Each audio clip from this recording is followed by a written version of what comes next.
తాకట్లో ఉన్న మీ బంగారాన్ని విడిపించి ఆ రోజు ఆన్లైన్ రేటుకి కొంటాం. Sharma gold company. SLBC tunnel నుంచి మనం ఒక బ్యాడ్ న్యూస్ విన్నాము.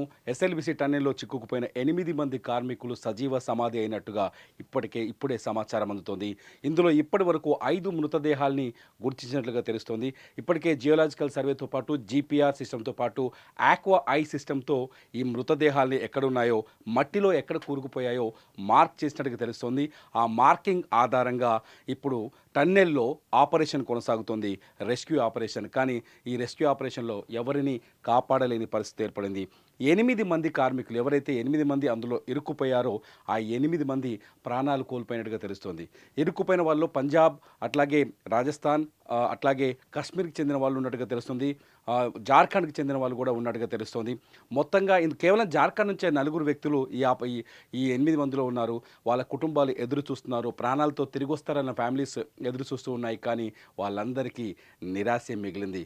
శనివారం సాయంత్రం మట్టి కూరుకుపోవడంతో టన్నెల్లో ఇన్లెట్ నుంచి, ఏదైతే ఎస్ఎల్బిసి ఇన్లెట్ ఉందో, మొదటి ప్రారంభ దశ నుంచి మొదలైన, అంటే దోమలపెంట దగ్గర, నాగర్ కర్నూలు జిల్లా అమరాబాద్ మండలం దోమలపెంట దగ్గర ఈ ఎస్ఎల్బిసి టన్నెల్ మొదటి విభాగం పనులు మొదలవుతున్నాయి. ఇందులో ఫిబ్రవరి 18వ తేదీ నుంచి వర్క్ రీస్టార్ట్ చేశారు.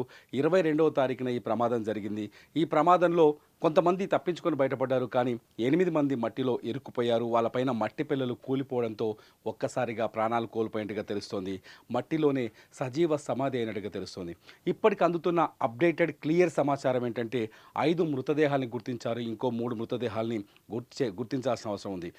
నిన్న మధ్యాహ్నం నుంచి ఈ ఆపరేషన్ మొదలైంది. నిన్న మధ్యాహ్నం నుంచి దాదాపు 57 మంది నిన్న మధ్యాహ్నం, ఇవాళ మొత్తంగా 100 మంది ఈ ఆపరేషన్లో పాల్గొన్నారు.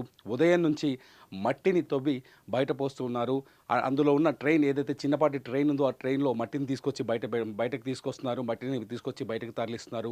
అట్లాగే పెద్ద 100 HP మోటార్లను పెట్టి వాటర్ని డ్రైన్ చేశారు. లోపల నీళ్లు లేకుండా చేశారు. ఆ పెద్ద పైపులు వేసి బయటకి నీళ్లు తోడి పోశారు. చివరికి మట్టిని తవ్వుతూ వెళ్తున్నారు. ఈ టైంలోనే మట్టిని తవ్వుతున్న సందర్భంలోనే ఆక్వా ఐ జీపీఆర్ సిస్టమ్ ద్వారా ఆ మృతదేహాలు, మనుషుల దేహాలు ఎక్కడున్నాయో, ఈ 8 మంది దేహాలు ఎక్కడున్నాయో గుర్తించినట్టుగా తెలుస్తోంది.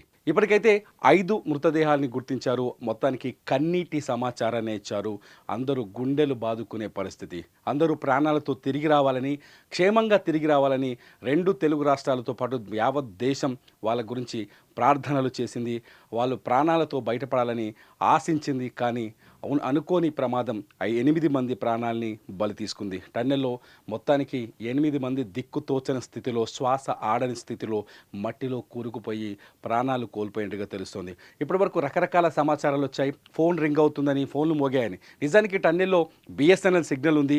బిఎస్ఎన్ఎల్ సిగ్నల్ ఆధారంగానే ఎన్డీఆర్ఎఫ్ బృందాలు కావచ్చు, లేకపోతే నేవీ బృందాలు కావచ్చు, లేకపోతే హైడ్రా వాళ్ళు కావచ్చు, కొత్తగా ఇవాళ సింగరేణి కార్మికులు, సింగరేణి నుంచి కూడా టీమ్స్ని తీసుకొచ్చారు. సింగరేణి టీమ్స్ కావచ్చు, బిఎస్ఎన్ఎల్ సిగ్నల్ ద్వారా లోపలికి వెళ్ళి అక్కడి నుంచి సమాచారం మార్పిడి చేస్తూ ఆపరేషన్ ముందు కొనసాగించారు. జియోలాజికల్ సర్వే కూడా చేయించారు. ఆ టన్నెల్ ఉన్న ప్రాంతంలో ఏ ప్రాంతంలో ఈ ప్రమాదం జరిగింది, అక్కడ ఏమైనా చేయొచ్చా అని కొంత ఆ సర్వే కూడా చేశారు. చివరికి ఆక్వా ఐ జీపీఆర్ వర్కౌట్ చేసినట్టు తెలుస్తుంది.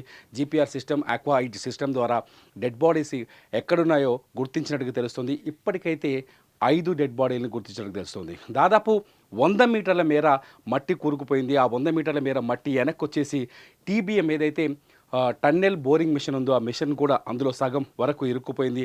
ఆ మిషన్ని రకరకాల కట్టర్లను తీసుకొచ్చి, పెద్ద కట్టర్లను తీసుకొచ్చి ఆ మిషన్ని కట్ చేశారు. కట్ చేసిన తర్వాత చివరి వరకు వెళ్ళారు. మట్టిలో ఏదైతే 13.85 కిలోమీటర్ల దగ్గర టన్నెల్ ప్రమాదం జరిగిందో ఆ ప్రమాదంలో చివరి వరకు ఎన్డీఆర్ఎఫ్ బృందాలు వెళ్ళాయి. అక్కడ మట్టిని తొలగించాయి. శ్రమిస్తున్నారు, నిర్విరామంగా శ్రమిస్తూ ఈ ఆపరేషన్ని కొనసాగిస్తున్నారు. కానీ వాళ్ళు ఆశించిన ఫలితం రాలేదు. ఎవరు ఊహించని విధంగానే దాదాపు, అంటే 2-3 రోజుల క్రితం నుంచే ఆశలు వదులుకున్నట్టుగా కనిపించింది. శనివారం రోజు ఇన్సిడెంట్ జరగడం, ఇవాళ మళ్ళీ దాదాపు 7 డేస్ అవుతుంది. ఇవాళకి 7 డేస్ అవుతుంది. ఈ 7 డేస్లో ఎటువంటి పురోగతి కనిపించలేదు. ఇవాళ మొత్తానికి ఆపరేషన్ చివరి దశకు చేరుకునేసరికి అందులో చిక్కుకుపోయిన 8 మంది కార్మికులు ప్రాణాలు కోల్పోయినట్టుగా విషయం బయటకు వచ్చింది. ఇప్పుడే ఒక 5 డెడ్ బాడీస్ను గుర్తించారు. మిగతా 3 డెడ్ బాడీస్ని గుర్తించాల్సిన అవసరం ఉంది. ఇప్పటికి కూడా అక్కడి బీతావాహ పరిస్థితి, బీతావాహ వాతావరణం కనిపిస్తుంది. టన్నెల్లో ఉన్న వాళ్ళు ఎవరైతే ఆపరేషన్లో పాల్గొన్నారో వాళ్ళు కూడా చాలా బాధతో ఉన్నారు. నేను అక్కడికి వెళ్ళినప్పుడు చూస్తుంటే చాలా బాధాతప్త హృదయంతో ఉన్నారు. వాళ్ళు బతికి రావాలని ఆశించారు.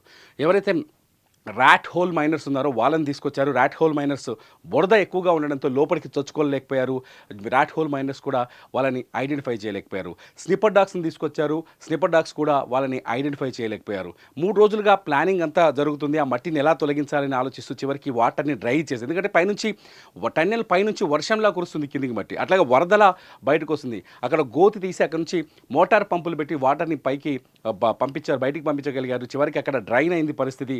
ఆ డ్రైన్ అయిన పరిస్థితి నేపథ్యంలో సింగరేణి టీమ్స్ కావచ్చు వాళ్ళని తీసుకొచ్చేసి అక్కడ మట్టినంతా తవ్వి బయటకు తరలిస్తున్నారు.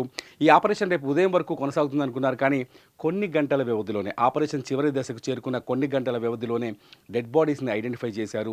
5 మృతదేహాలు దొరికినట్టుగా మనకు సమాచారం అవుతుంది. 5 మృతదేహాలు ఎవరెవరు ఇప్పటివరకు బయటపడ్డాయి, ఇంకా మిగిలిన దొరకని 3 ఎవరనేది కొంత ఆందోళనకరమైన వాతావరణం ఏర్పడింది. మొత్తానికి 8 మంది సజీవ సమాధి అయినట్టుగా మనకు అర్థమవుతుంది. ఆ 8 కుటుంబాలు ఇవాళ రోడ్డున పడ్డ పరిస్థితి. నిజంగా అక్కడికి వెళ్ళి చూసాం.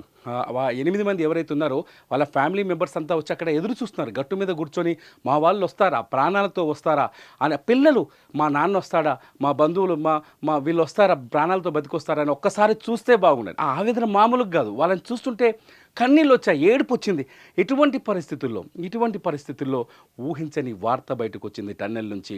టన్నెల్లో ఉన్న ఎన్జీఆర్ఐ బృందాలు ఎవరైతే ఆపరేషన్లో పాల్గొన్నారో అందులో ఎక్కువ మంది తెలుగు వాళ్ళే ఉన్నారు. ఎన్జీఆర్ఐ టీంలో కూడా వాళ్ళు కూడా బాధతో ఈ విషయాన్ని ఇప్పుడే బయటకు చెప్పారు. డెడ్ బాడీస్ ఒక 5 డెడ్ బాడీస్ని గుర్తించాం, ఇంకో 3 డెడ్ బాడీస్ని గుర్తించాల్సిన అవసరం ఉంది.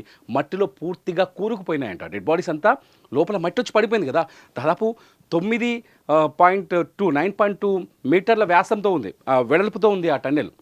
ఆ 9.9 మీటర్లో ఒక్కసారిగా ఒక 40 ఫీట్ల వరకు మట్టి వచ్చి పడ్డదంటే దాని బరువు అక్కడ పరిస్థితిని అర్థం చేసుకోవచ్చు.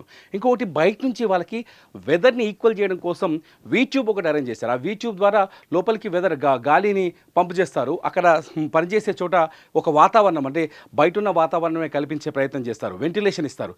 కానీ ఆ పైప్ కూడా పగిలిపోయి విరిగిపోయింది. దాన్ని మళ్ళీ కొంత సెటరైట్ చేసినప్పటికీ కూడా వాళ్ళని కాపాడలేకపోయారు. వాళ్ళకి శ్వాస అందించడానికి కానీ రకరకాల ప్రయత్నాలు చేశారు, అన్ని రకాల ప్రయత్నాలు చేశారు. ఏ ప్రయత్నము ఫలించలేదు. ఆ మిషన్ టీఎంపీ ఏదైతే టీబీఎం ఉందో, టన్నెల్ బోరింగ్ మిషన్లో వాళ్ళు ఉంటారేమో, అందులో ఉంటే ప్రాణాలతో బయటపడతారేమో. గతంలో వయనాడులో చాలామంది మట్టి పొరల కింద పైకి చేతులు పెట్టి ఉండి కొంతమంది ప్రాణాలతో బయటపడ్డారు. అటువంటి సిచ్యువేషన్ ఇక్కడ జరుగుతుందేమని అందరూ ఆశించారు. కానీ ఊహించని వార్త ఇది, ఖచ్చితంగా మరణ వార్త. ఈ మరణ వార్తే మనకు తెలిసింది. ఇందులో 8 మంది సజీవంగా సమాధి అయిపోయినట్టుగా తెలుస్తోంది. మిగతా 3 మృతదేహాల కోసం వెతకడం తప్ప ఇంకా వేరే ఆశ ఏమీ కనిపించట్లేదు. 8 మంది ఇప్పటికైతే సజీవ సమాధి అయ్యారని తెలుస్తుంది. 5 మృతదేహాల్ని సిస్టమ్ ద్వారా, ఏదైతే ఆక్వా ఐ సిస్టమ్ ఉందో ఆ సిస్టమ్ ద్వారా, జీపీఆర్ సిస్టమ్ ద్వారా గుర్తించారు. ఆ 5 మృతదేహాల్ని తొలుత బయటకు తీసే ప్రయత్నం చేయబోతున్నారు. అక్కడ ఒక్కసారిగా కన్నీటి వాతావరణం ఏర్పడింది, బీతావాహ వాతావరణం ఏర్పడింది. ఒక విషయం చెప్పను, ఇక్కడ దేశవ్యాప్తంగా ఉన్న మీడియా ప్రతి ఒక్కరు అక్కడికి వచ్చారు. అక్కడికి వెళ్ళి చూసినప్పుడు తమిళనాడు మీడియా వచ్చింది, కర్ణాటక మీడియా వచ్చింది, హిందీ నుంచి నేషనల్ మీడియాలో ఉన్న ప్రతి ఒక్కరూ అక్కడికి వచ్చారు. ఏం జరుగుతుంది, వాళ్ళని ఎలా కాపాడతారంటూ అందరూ ఉత్కంఠ భరిత వాతావరణంలో ఎదురు చూస్తూ వచ్చారు. జేపీ గ్రూప్ అధినేత వచ్చారు, అక్కడ పరిస్థితిని దగ్గరుండి పరిశీలించారు. వాళ్ళు బతికితే చాలు, వాళ్ళు బతకాలి, వాళ్ళు ప్రాణాలతో బయటపడాలని అందరూ ఆశించారు. కానీ ఎవరి ఆశ ఫలించలేరు, ఎవరి ప్రార్థన ఫలించలేదు. టన్నెల్లో 8 మంది సజీవ సమాధి అయినట్టుగా మనకు అర్థమవుతుంది. 5 మృతదేహాలు అయితే గుర్తించారు, ఇంకో 3 మృతదేహాల్ని గుర్తించే అవకాశం కనిపిస్తుంది. ఇది ఇప్పటికున్న అప్డేట్. మొత్తానికైతే ఎవరైతే వాళ్ళ కుటుంబాలు బాధతో కన్నీటితో రోధిస్తున్నారో వాళ్ళకి సానుభూతి తెలపడం తప్ప ఇప్పుడు మనం ఏమీ చేయలేని పరిస్థితి ఏర్పడింది. మొత్తంగా చాలా రోజుల పాటు పెండింగ్లో ఉన్న ఎస్ఎల్బీసీ టన్నెల్ మొదటి భాగంలో పనులు ప్రారంభించారు. 4 రోజుల తర్వాత ఈ పనులు ప్రారంభమైనాయి. కానీ వాతావరణం కానీ భౌగోళిక పరిస్థితులు కానీ లోపల అనుకూలంగా లేకపోవడం వల్ల, మట్టి పిల్లలు ఒక్కసారిగా కూలిపోవడం వల్ల అనవసరంగా ఆ 8 మంది ఇవాళ బలైపోయారు. మొత్తంగా టన్నెల్ నిజంగా ఆ టన్నెల్ పూర్తయితే ఎంతోమందికి లబ్ధి చేకూరుతుంది. కొన్ని లక్షల ఎకరాలకి సాగునీరు అందుతుంది. హైదరాబాద్కి తాగునీరు అందుతుంది. చాలా దూరదృష్టితో మొదలుపెట్టిన ఈ ప్రాజెక్టులో ఊహించని ఈ ఉపద్రవం అందరికీ తీరని బాధని మిగిల్చింది.